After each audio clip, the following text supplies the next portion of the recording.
À l'évidence, il est indispensable, voire obligatoire, de réunir l'ensemble des acteurs économiques et les corps intermédiaires de la région pour préparer la nécessaire relance de l'économie régionale. Cependant, ces États régionaux semblent être une grand-messe dont l'objectif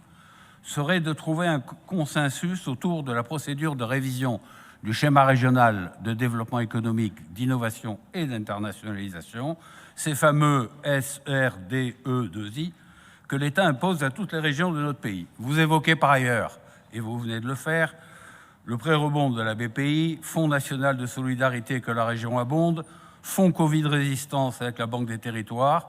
et les sommes annoncées par l'État de 2021 à 2027, qui, elles, s'inscrivent dans le moyen terme.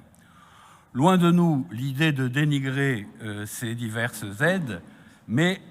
rien n'est clair et vous devez expliquer comment tout cela s'articule avec la révision du schéma régional de développement économique, d'innovation et d'internationalisation qui, comme le dénonçait la Chambre régionale des comptes, et pardonnez-moi d'évoquer encore cette institution, comme elle l'évoquait dans son dernier rapport, nous paraît être un inventaire à l'après-vert qui se décline à travers plus de 50 procédures, pour beaucoup des appels à projets lancés par la région sur des dispositifs de l'État proposés indifféremment à toutes les régions. Cela nous semble faire fi des spécificités de notre région, sa position en Méditerranée, sa place de carrefour de l'Europe du Sud, ses filières leaders en chimie, aéronautique, microélectronique, parfumerie, agroalimentaire,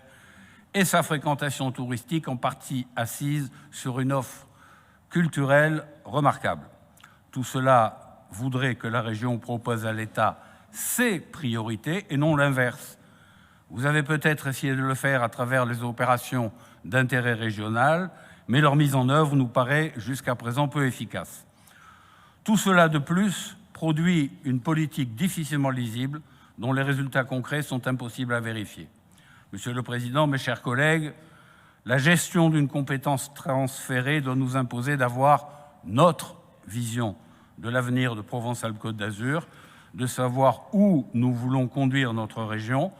puis d'inviter à l'État et aux partenaires de s'y associer et non de se satisfaire d'abonder les procédures de l'État comme vous le faites pour l'essentiel. Si les États régionaux de la relance, pour laquelle les outils de l'État sont connus, et la révision du schéma régional de développement économique, d'innovation et d'internationalisation visent bien à inverser la tendance et à définir une grande vision de l'avenir économique de Provence-Alpes-Côte d'Azur, puis amener l'État à s'y associer, alors nous y participerons clairement et avec volonté. Mais nous sommes loin d'en avoir confirmation. C'est pourquoi, dans cette attente, nous nous abstiendrons sur ce dossier.